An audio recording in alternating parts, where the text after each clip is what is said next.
हाय दोस्तों, Arya Sharma YouTube channel में आपका स्वागत है। आइए कुछ महत्वपूर्ण प्रश्नों पर विचार किया जाए। ठीक है, देखिए लिखा है, एक दुकानदार अपने सामान का मूल्य वास्तविक मूल्य से 20% बढ़ाकर रखता है। इसके बाद वह 10% का बट्टा देता है, तो उसे कितने प्रतिशत का लाभ या हानि होगी? पहला ऑप्शन 10%, दूसरा ऑप्शन 8%, तीसरा 12%, फिर 32% और एक ऑप्शन है इनमें से कोई नहीं। ठीक है, देखिए सोल्यूशन को देखा जाए तो उसका मान लीजिए लागत मूल्य यानी कास्ट प्राइस जो है 100 रुपये मान लीजिए, सीपी जो है 100 रुपये मान लीजिए, तो एमआरपी 20% बढ़ा के लिखता है, तो 100 पे 20 बढ़ गया यानी 120 रुपये हो गया। ठीक है, अब एमआरपी पे छूट देता है, कास्ट प्राइस पे छूट नहीं होता है, एमआरपी पे छूट होता है, तो एमआरपी पे छूट देता है 10% का, तो 120 का जो 10% निकालेंगे वो आपका आ जाएगा 12। ठीक है, तो 120 पे जो है 12 रुपये की छूट होगी, तो 120 माइनस 12 यानी कि 108 रुपये। 108 रुपये क्या है, इसकी सेलिंग प्राइस है। अब देखिए 100 रुपये की कोई वस्तु है, उसको आप 108 रुपये में बेचेंगे तो 8% का फायदा होगा, स्वाभाविक सी बात है। आइए दूसरे प्रश्न को देखा जाए और उस पर विचार किया जाए। देखिए दो ट्रेनें, ठीक है, तो आइए दूसरा प्रश्न को देखा जाए। दो ट्रेनें एक ही समय में दो स्टेशनों से एक दूसरे की तरफ चलती हैं, जिनकी चालें क्रमशः 30 किलोमीटर प्रति घंटा और 35 किलोमीटर प्रति घंटा है।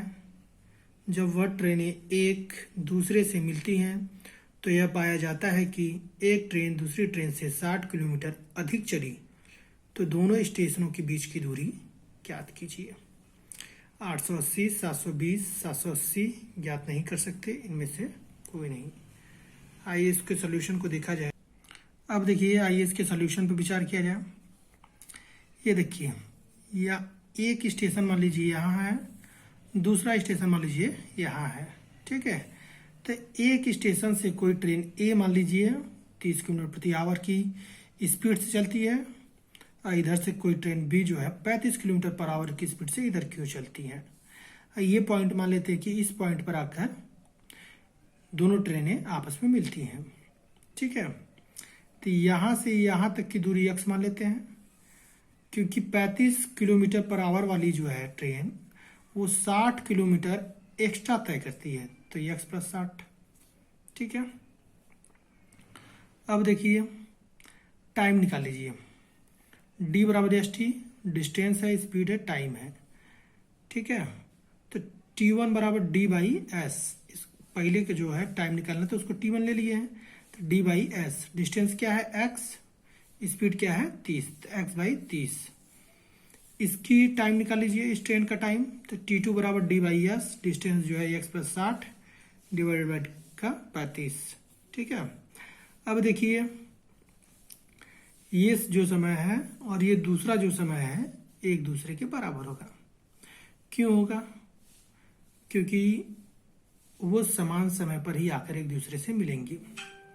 जैसे आपने सुना होगा कि कोई दो ट्रेनें जो है 5 घंटे बाद आकर मिलेंगी, या कोई ट्रेन 10 घंटे बाद एक दूसरे को मिलेंगी, तो 10 घंटे में वो एक दूसरे से मिलेंगी, 10 घंटे में, 5 घंटे में मिलेंगी। ठीक है, तो यानी कि 10 घंटे दोनों चली होंगी, 5 घंटे में मिलेंगी यानी 5 घंटे दोनों चली होंगी, तो इसलिए जो टाइमिंग है वो दोनों की क्या होगी, बराबर होगी। तो आइए यहाँ पर देखा जाए। ठीक है, तो x/30 बराबर x + 60/35। अब देखिए 5 का 5 का 30, 5 7 35, इधर गुणा कर दीजिए 7x, इधर गुणा कर दीजिए 6x और 360, इधर आ जाएगा 7x - 6x, x हो जाएगा, x बराबर का 360 बचेगा। अब देखिए ये x की वैल्यू जो है यहाँ वाली 360 आ गई, और 360 में 60 जोड़ दीजिए, ये देखिए टोटल दूरी x धन 60, तो x 2x + 60, तो x की जो वैल्यू थी 360 थी, 360 गुणे 2 यानी 720 प्लस का 60, ये आ गया 780 किलोमीटर। ठीक है, आइए इसी को कुछ अलग तरीके से फिर विचार किया जाए। अब देखिए 60 किलोमीटर जो है अधिक चलेगी, 60 किलोमीटर अधिक चली है वो 35 किलोमीटर पर आवर की स्पीड होने की वजह से, ठीक है, वाली ट्रेन 60 किलोमीटर क्या है अधिक चली है। पहली वाली ट्रेन 30 की थी, ये वाली 35 थी। 5 किलोमीटर पर आवर जो स्पीड बढ़ी है उसी की वजह से 60 किलोमीटर एक्स्ट्रा चला है। देखिए 60 किलोमीटर अधिक चलने के कारण स्पीड जो है 5 किलोमीटर पर आवर अधिक थी, किसकी, जो 35 से चलती थी। तो देखिए 60 अधिक तय किया है दूरी, 5 उसकी एक्स्ट्रा चलती, तो 60/5 बराबर 12 घंटा। यानी अब टाइमिंग पता चल गया 12 घंटा, यानी कि एक दूसरे से वो मिली थी 12 घंटे पर, यानी 12 घंटे जो है दोनों ट्रेनें ट्रेवल की थी। ठीक है, आइए अब देखिए कुल दूरी देख लीजिए। कुल दूरी 12 × 30 के स्पीड से, 12 × 35 के स्पीड से, 360 + 420 टोटल 780 किलोमीटर। ठीक है, ये आ गया आपका आंसर 780 किलोमीटर। और इसी में फिर वही टाइम क्या है, 12 घंटे निकाला ही है। और देखिए ट्रेन जब एक दूसरे के नज़दीक आती हैं, मिलती हैं, तो 1 घंटा में ये 30 चल रहा है, तो 1 घंटा में वो 35 चल रहा है, यानी 1 घंटा में दोनों कितनी चल रही हैं, 65 चल रही हैं। तो उनको आप संयुक्त चाल में ऐड कर सकते हैं। 30 + 35 65 किलोमीटर पर आवर है। टाइम जो है 12 घंटा रहेगा ही। कुल दूरी क्या हो जाएगा, कुल दूरी 65 किलोमीटर पर आवर उसकी स्पीड है, 12 घंटा उसका टाइम है, तो 65 × 12 कर दीजिए 780 किलोमीटर। ठीक है, इस तीनों तरीके से आप जो है इस प्रश्न को हल कर सकते हैं। आइए अगले प्रश्न की ओर देखा जाए। इसको भी देखिए हम तीन तरीकों से बताएंगे। 10 वर्ष पहले पिता अपने पुत्र की उम्र का 12 गुना था, और 10 वर्ष पश्चात वह अपने पुत्र की उम्र का 2 गुना हो जाएगा। पिता की वर्तमान उम्र ज्ञात कीजिए। 12 वर्ष, 24 वर्ष, 34 वर्ष, 32 वर्ष, इनमें से कोई नहीं। ठीक है, आइए देखिए इस पे विचार किया जाए। पहले बाई ऑप्शन करते हैं। 10 वर्ष पहले उम्र जो है, मान लेते हैं कि 10 वर्ष पहले उम्र, फिर वर्तमान उम्र, फिर 10 वर्ष बाद का उम्र। ठीक है, ये तीनों लिख लेंगे। वर्तमान उम्र पूछा है प्रश्न में, देखिए वर्तमान उम्र, पिता की वर्तमान उम्र ज्ञात कीजिए। ठीक है, तो पहला ऑप्शन क्या है, 12 वर्ष है। तो वर्तमान उम्र यदि पिता की 12 वर्ष रहेगी, तो 10 साल पहले पिता कितने रहेंगे, 2 साल के। ठीक है, पिता जब 2 साल के रहेंगे तो पुत्र से 12 गुना पर होगा, नहीं होगा। 2 साल का जब पिता रहेगा तो वो अपने पुत्र से 12 गुना कैसे हो पाएगा। तो पहला ऑप्शन क्या है, गलत है। 24 वर्ष को लेते हैं। 24 वर्ष का यदि पिता है वर्तमान, तो 10 साल पहले कितने का रहा होगा, 14 वर्ष का रहा होगा। तो 14 वर्ष का जब पिता है, तो क्या वो अपने लड़के से 12 गुना होगा, नहीं, दशमलव में चला जाएगा। तो दशमलव में एज होती नहीं है, तो ये भी क्या हो गया, गलत हो गया। 34 को लेते हैं। पिता यदि 34 का है, वर्तमान जो है 34 वर्ष का है, ठीक है, 10 साल पहले कितने का रहा होगा, 10 साल पहले 24 वर्ष का रहा होगा। अब देखिए क्या ये 12 गुना पर हो जाएगा, एकदम हो जाएगा। यानी लड़का जो है 2 साल का रहा होगा, तो उसका 12 गुना 24 वर्ष।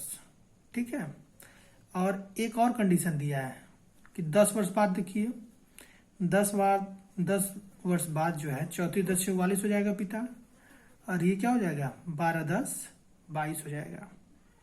ठीक है, अब देखिए क्या 10 वर्ष बाद जो है पिता अपने लड़के का 2 गुना हुआ है, एकदम हुआ है। ठीक है, अब क्या हो जाएगा, इसी के हिसाब से बाई ऑप्शन जो है 34 वर्ष क्या है, पिता की वर्तमान उम्र सही है। सिर्फ और सिर्फ आप इसको बाई मेथड से, बाई ऑप्शन से कितनी जल्दी और सटीकता से कर सकते हैं। आइए एक अन्य जादुई मेथड पर विचार किया जाए। ठीक है, एकदम यूनिक मेथड है और आपको समझ में भी आएगा और बेहतर प्रयास रहेगा मेरे समझाने का भी। ठीक है, आपको ये लिखना है 10 वर्ष पहले उम्र, वर्तमान उम्र, 10 वर्ष बाद उम्र, ये लिखना है पड़ेगा। ठीक है, पिता लिख लीजिए, पुत्र लिख लीजिए। अब देखिए क्या करना है आपको। कह रहा है प्रश्न में कि पिता जो है पुत्र का 12 गुना है, तो पुत्र को 1 मान लीजिए, पिता 12 हो जाएगा। फिर 10 वर्ष बाद जो बोला है, 10 वर्ष बाद उम्र जो होगी पिता की वो दोगुनी हो जाएगी। किसकी? पुत्र की। 1 से 2 हो जाएगी, ये हमने माना है। ठीक है, 1 से 2, 1 से 12। आपको जो जो बता रहे हैं उसी तरीके से करिए इन जैसे प्रश्नों में, बहुत ही जल्दी होगा। ठीक है, 12 में से 1 गया 11, 2 में से 1 गया 1, इधर लिख लेना है। इसका जो डिफरेंस आया 11, इन दोनों में मल्टीप्लाई कर लेना है। तो 11 दूने 22, 11 एकम 11। इसका जो डिफरेंस है 1 है, तो इनमें गुणा करेंगे तो कुछ प्रभाव नहीं पड़ेगा, वो 12 और 1 ही रहेंगे। ठीक है, अब देखिए, अब आप देख पा रहे होंगे कि कोई चीज 12, ये पहले 12 थी, ये 22 हो गई। ये क्या था? 1 था, 11 हो गया। ठीक है, डिफरेंस कितने का है? इसमें भी 11 माइनस 1 10 का डिफरेंस है, 12 से 22 हुआ 10 का डिफरेंस है। डिफरेंस को सेम करने के लिए हमने ऐसा काम किया है। अब ठीक है, ठीक है, अब आइए देखते हैं। तो अब देखिए, यहां से यहां चला 10 साल, यहां से यहां चला 10 साल, कितना हो गया? 20 साल। तो यही जो 10 का डिफरेंस आया है वो 20 साल के बराबर हो जाएगा। तो 1 की वैल्यू क्या आ जाएगी? 2। अब रख दीजिए इसमें, तो 12 गुणे 2 यानी 24, 1 गुणे 2 यानी 2, यही हमने लिखा है। ठीक है, जब ये 24 10 वर्ष पहले 24 का होगा, ये तो ये 2 का होगा। फिर 10 साल बाद ये 34 का हो जाएगा, ये 12 का हो जाएगा। फिर 10 साल बाद ये 44 का हो जाएगा। इसमें तो रख ही भी सकते हैं आप, 22 गुणे 2 44, 11 गुणे 2 44, एकदम आराम से पुट करके रख सकते हैं। ठीक है, आप न समझ में आए तो इसको फिर से देखिएगा, आपको अच्छी तरीके से समझ में आएगा। और इस प्रकार के प्रश्नों को आप प्रैक्टिस के जरिए आप बहुत ही फास्ट कर सकते हैं। आइए इसी प्रश्न को बाई मेथड देखा जाए। अब देखिए, बाई मेथड थोड़ा सा लेंदी तरीका है, इस तरीके से नहीं करना चाहिए प्रश्नों को। पिता जो है x मान लीजिए, पुत्र जो है y मान लीजिए, वर्तमान उम्र माने हमने। अब देखिए 10 वर्ष पहले क्या हो जाएगा? ये x में से 10 घट जाएगा, y में से 10 घट जाएगा। प्रश्नानुसार क्या बोला है? बोला कि 10 वर्ष पहले जो पिता की उम्र है वो लड़के की उम्र यानी y माइनस 10 से 12 गुना है। गुणा करवा दीजिए, 12y माइनस का 120, ये x माइनस 10, ये उधर भेज दीजिए, 12y माइनस 120 प्लस 10, तो ये x बराबर 12y माइनस का 110। ये आप सॉल्व कर लेंगे, x की वैल्यू यहाँ से पता चलेगी। 10 वर्ष बाद उम्र क्या होगी पिता की? x प्लस 10 जोड़ देंगे, अब y प्लस 10 हो जाएगी। ठीक है, जो प्रश्न बोला गया है वही कर रहा हूँ।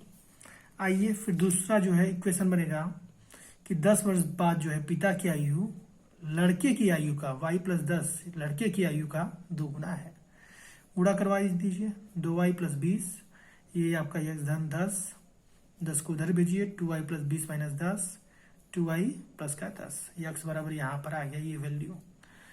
ये वैल्यू उठाकर x की जगह पर यहाँ पर रख दीजिए, तो 12y माइनस का 110 बराबर 2y प्लस का 10, 12y से इधर 2y को इधर लाइए, माइनस 2y बराबर 110 उधर भेज दीजिए, 110 प्लस का 10, 10y बराबर का 120, तो y की वैल्यू कितनी आ गई?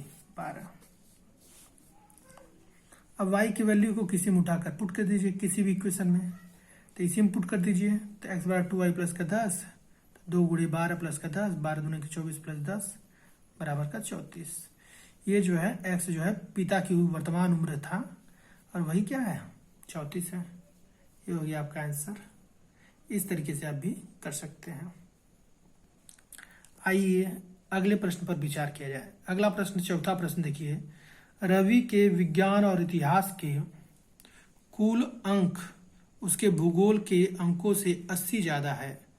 उसके तीनों विषयों के औसत अंक 100 हैं। उसके द्वारा भूगोल में प्राप्त अंक क्या है? 110, 115, 120। जानकारी अधूरी है, इनमें से कोई नहीं। ठीक है, आइए इसके सॉल्यूशन। ये देखिए इसके सॉल्यूशन रहा। बी से विज्ञान को लिखा है हमने, विज्ञान प्लस हिस्ट्री का जो अंक है वो जियोग्राफी से 80 ज़्यादा है, तो हमने जियोग्राफी से 80 ज़्यादा ले लिया यहाँ पर।